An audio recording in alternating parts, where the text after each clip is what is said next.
अस्सलामु अलैकुम वरहमतुल्लाहि वबरकातुहू। बिस्मिल्लाहिर्रहमानिर्रहीम। नहमदुहु व नुसल्ली अला रसूलिहिल करीम व अला आलिहि व अस्हाबिहि अजमाइन, अम्मा बाद। मोहतरम भाइयों, बुजुर्गों, दोस्तों, देखो, अल्लाह तबारक व तआला ने ये ज़िंदगी हमको जो अता की है,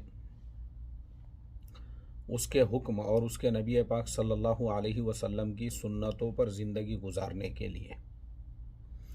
अब हम रोज़ाना की जो ज़िंदगी जी रहे हैं, इस ज़िंदगी में सुबह उठने से लेके रात को सोने तक और माँ के पेट से लेके कब्र में जाने तक अल्लाह का हुक्म, उसके नबी का तरीक़ा हर चीज़ में होना चाहिए। तो आपकी ज़िंदगी खुशियों से भर जाएंगी, बीमारियों से, दवा से, गोली से, ये सब चीज़ों से आपको राहत मिलेगी। तो ज़िंदगी के अंदर अगर आपको सुकून चाहिए, देखो असल जो है ना ज़िंदगी में, वो सुकून है, खुशी है। अगर आपकी ज़िंदगी में सुकून है, आपकी ज़िंदगी में खुशी है, भले आप एक छोटे से घर में रहते हो या बड़े बंगले में रहते हो, असल चीज़ है खुशी, वो आपके ज़िंदगी में होना चाहिए। और आज मैं आपको वही बताने वाला हूँ कि ज़िंदगी के अंदर जो है ना, खुशी के तरीक़े क्या क्या है। उनमें से पहला तरीक़ा मैंने आपको बताया, अल्लाह का हुक्म, उसके नबी का तरीक़ा।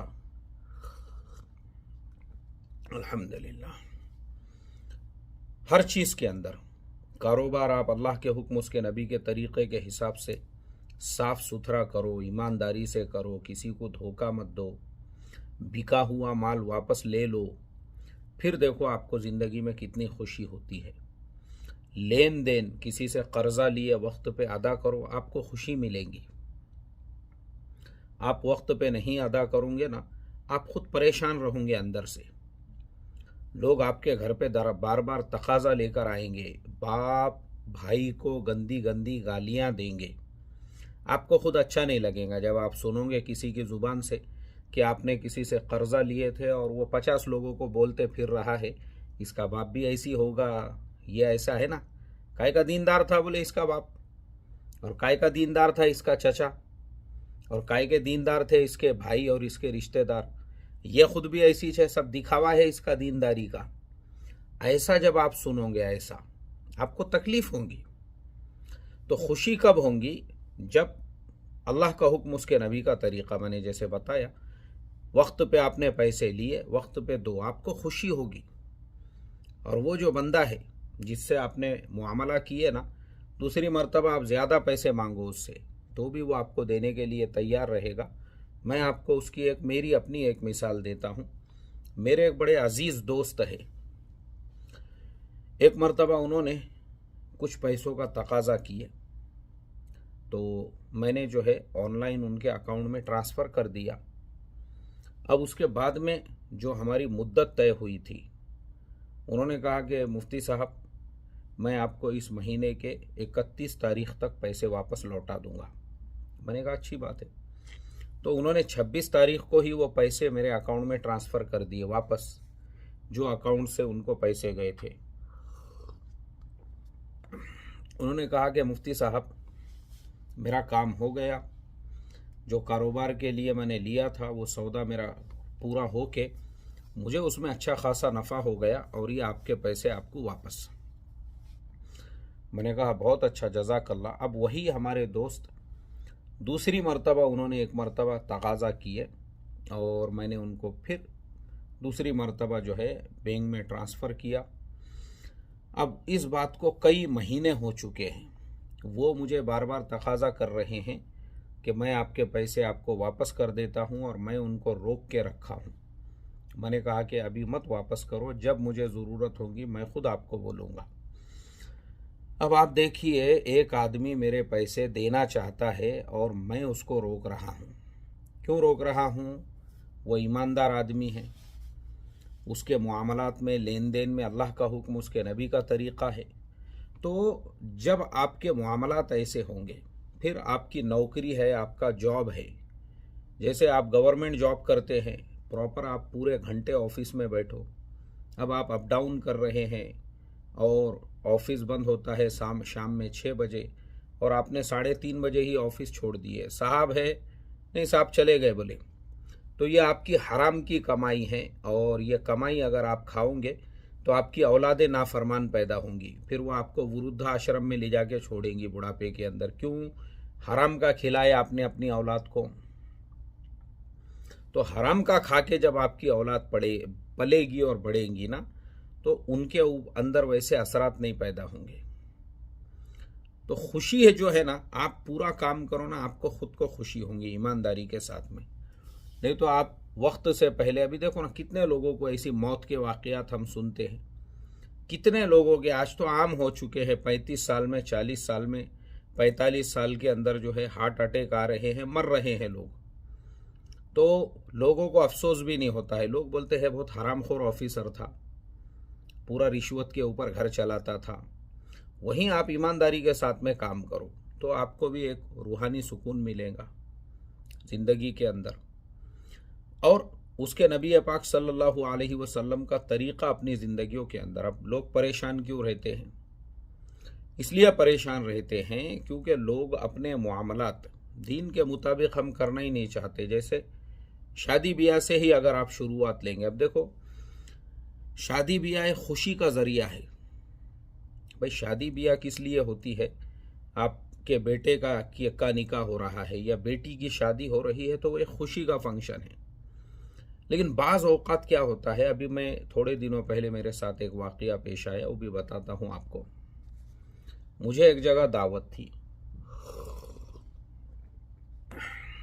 पहले लड़की वालों की तरफ से, मतलब निकाह की दावत थी। मैं वो निकाह में गया और खाना खाने के लिए जब वो जहाँ पे इंतज़ाम था वहाँ पे पहुँचे तो पता चला कि वहाँ झगड़े चल रहे हैं। क्यों?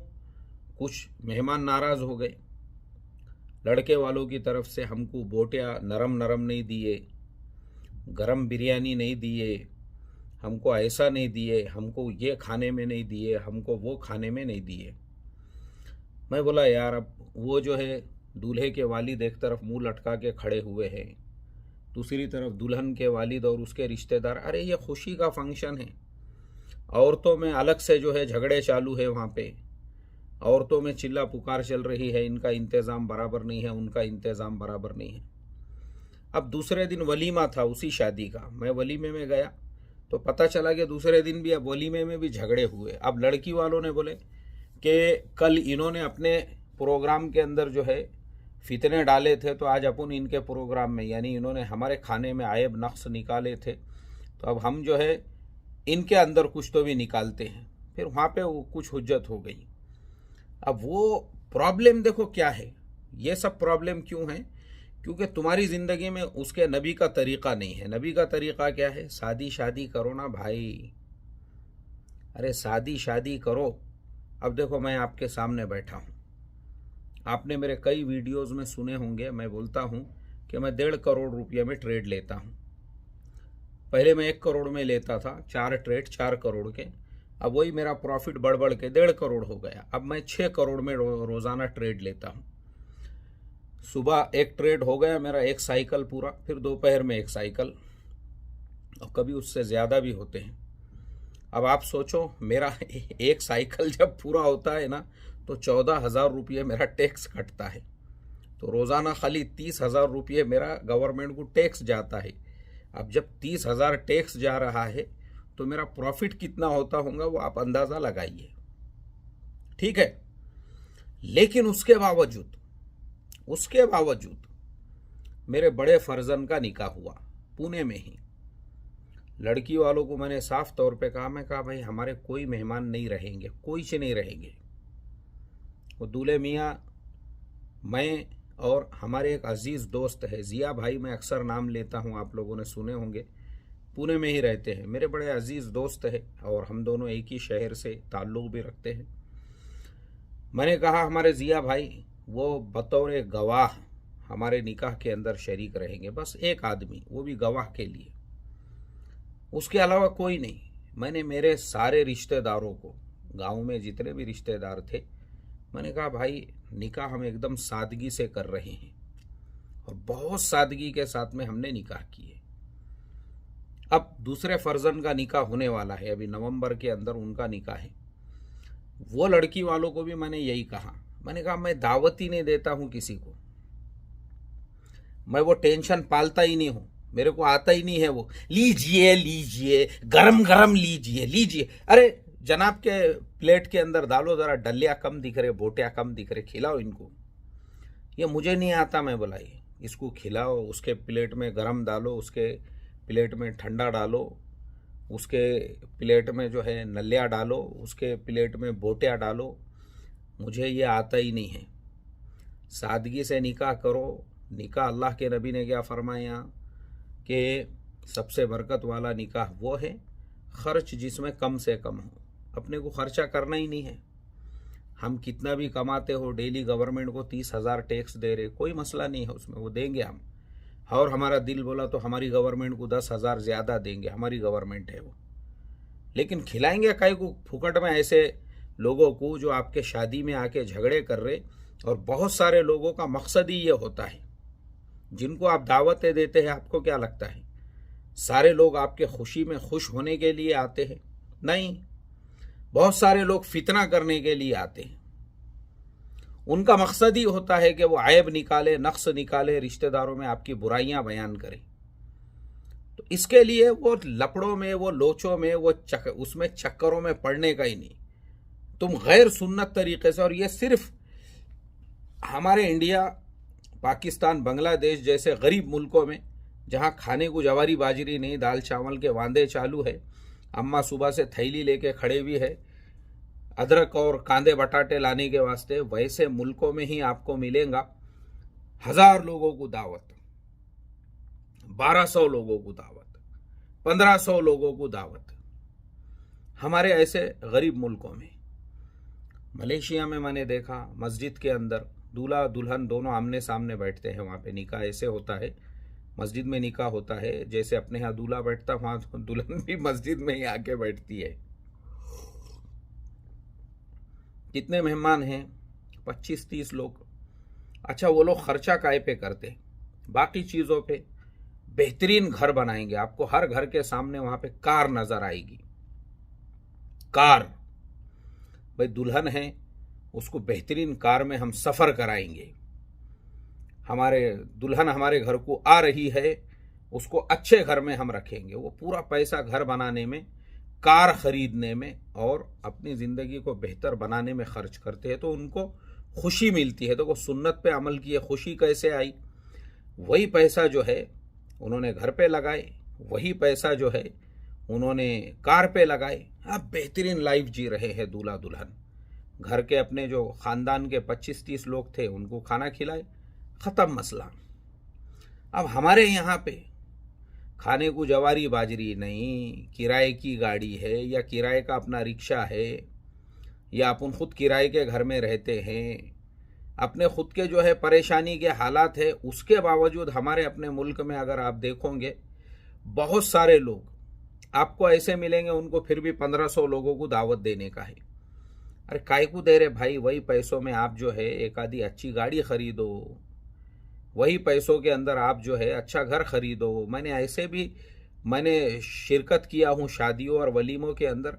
घर पतरे का है, पतरे जो रहते हैं ना, पतरे को बहुत सारी इलाकों में पत्थर कहते हैं, पत्थर पतरा, उसका घर बने हुआ है, स्टील का, लोहे का। संडास नहीं है, बैतुल खला नहीं है वहाँ, बैतुल खला के लिए खेत में जाना है फारिग होने को। और वलीमे में 1000 लोगों को दावत है।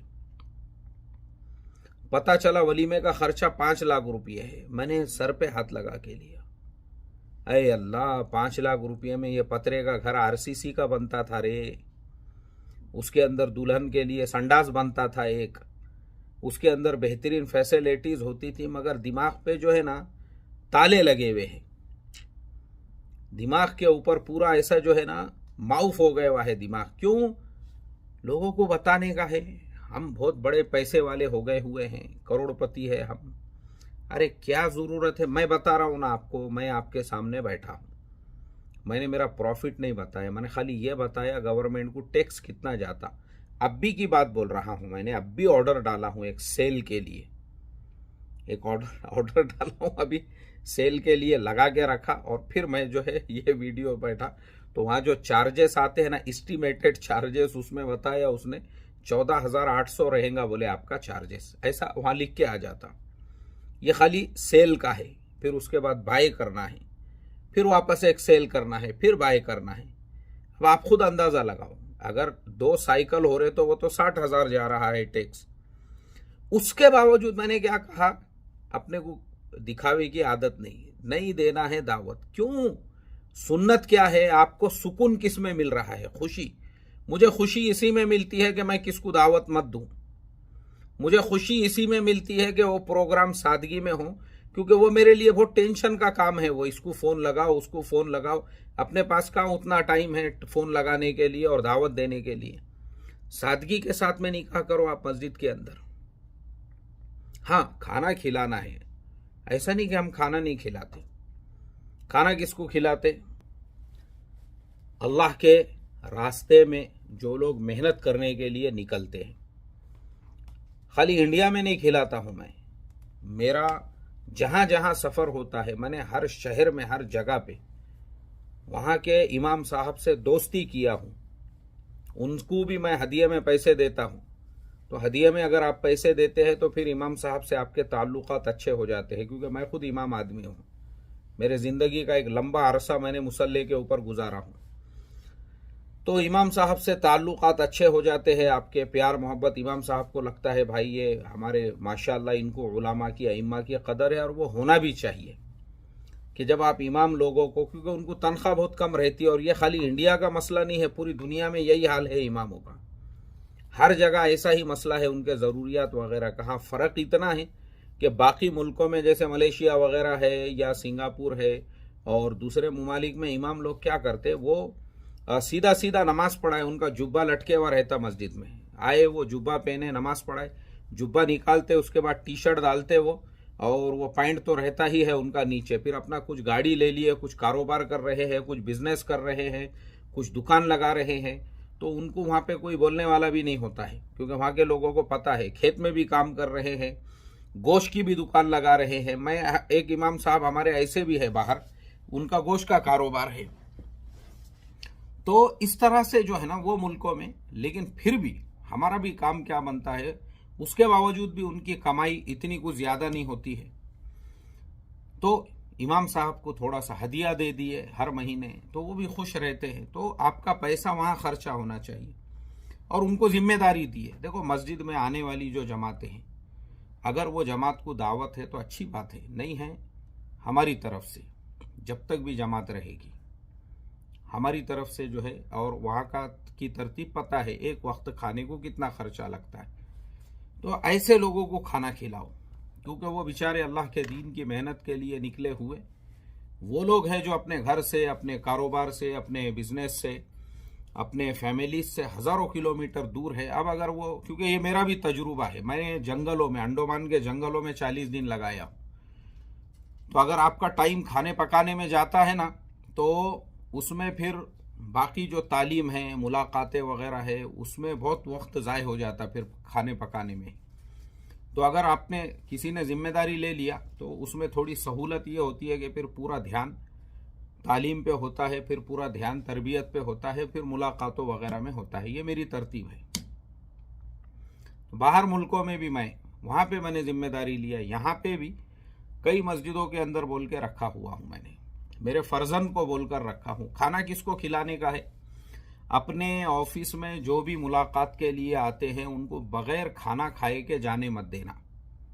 ऑफिस के सामने ही कैटरर साहब की दुकान है, उनके साथ हमने एक आपस में जो है एक एमओ बनाया हुआ है कि भाई जितने भी हमारे यहाँ मेहमान आएंगे, एक पैकेट भरा के आपने बिरयानी का भेज देने का ऑफिस में, बाकी आपका फिर पूरा हिसाब करेंगे बाद में।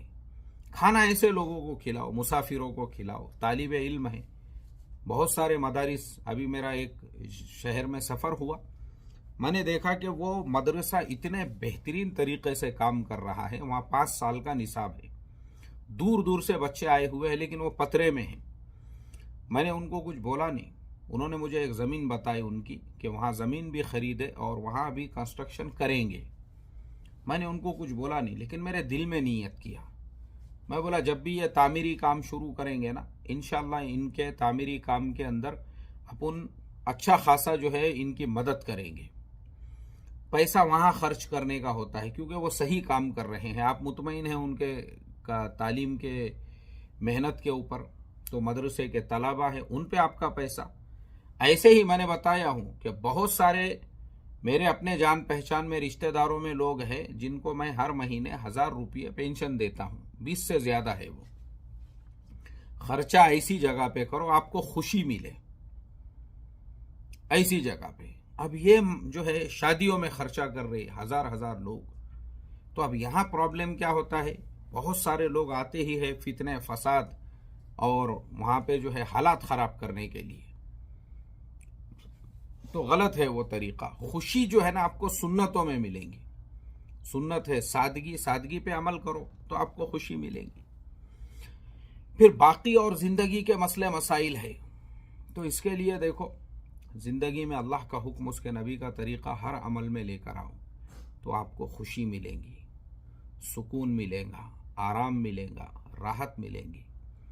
और अगर आप अल्लाह के हुक्म, उसके नबी का तरीक़ा नहीं लाओगे, चाहे वो दीनी काम क्यों ना हो, दीनी काम, दीनी जैसे अभी एक महाराष्ट्र के एक मदरसे के अंदर जो है वो शादी का फंक्शन हो रहा था और स्क्रीन के ऊपर नाच दिखाया जा रहा था वहाँ पे, तो गलत बात है ना ये। भाई मदरसे के अंदर जो है स्क्रीन लगाने की ज़रूरत ही नहीं, तुमने इजाज़त ही नहीं देना था, वहाँ पे नाच हो रहा है। और उसके अलावा अभी मदरसों के भी जो जलसे वगैरह होते हैं उसके अंदर भी आप क्या ज़रूरत है हज़ारों रुपये दिखावे के लिए खर्च करने की, स्टेज लगाने की, और दूर दूर से आपके यहाँ पे जो मेहमान आ रहे हैं उनके आने जाने का खर्चा देने की, ये भी खिलाफ सुन्नत अमल है। अब इसके अंदर जो है बहुत सारे लोगों को ये इश्काल होता है, जैसे बहुत से हम लोग एतराज़ करते हैं ईद मिलाद के जुलूस पर, बहुत सारे लोग बयान करते हैं, फतवे देते हैं कि वो नाजायज़ है। तो मैंने देखा एक मौलाना बयान कर रहे थे, वो यही बोल रहे थे कि बोले हमारा ईद मिलाद का, अगर हम तो अल्लाह के नबी के इश्क और मोहब्बत के अंदर अगर ईद मिलाद का जुलूस निकाल रहे हैं तो आप उसको नाजायज़ कहते हो, और आप अपना हर साल जो जलसा कर रहे हैं वो जायज़ है कि आपको आपका बर्थडे मनाना जायज़ है, आपके लिए हलाल है। वहाँ स्टेज लगाना, वहाँ पे शो ऑफ करना, वहाँ पे अपना प्रदर्शन दिखाना, ये हलाल है तुम्हारे लिए। ऐसा उनका बोलना था, मेरा बोलना नहीं है। वो बोल रहे थे इस तरीके से। तो ये हमारा प्रॉब्लम है। ये मदरसे का जलसा करने की भी आपको कोई ज़रूरत नहीं है धूम धड़ाके के साथ में। आपकी तालीम अच्छी होंगी, आपके बच्चे अगर काबिल बन रहे होंगे ना, तो जो ज़ुबानी आपकी शोहरत है अल्लाह ताला खुद कराएंगा।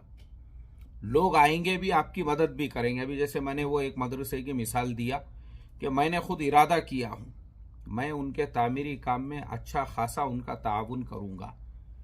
उन्होंने मुझे जो है वहाँ कोई प्रदर्शन नहीं बताई, उन्होंने वहाँ कोई जलसा नहीं, मैं जलसे में नहीं गया था उनके, मैं ऐसी सरसरी चले गया पैदल अपना, लेकिन मैंने ऐसी नज़र दौड़ाया, तालीम और ताल्लुम पे थोड़ा ध्यान दिया, उनका निसाब देखा, और वो सारी चीज़ें जब मुझे समझ में आई तो जो वाइब होती है वहाँ की, उसने मुझे खुद ऐसा महसूस हुआ वाकई में ये लोग काम कर रहे हैं।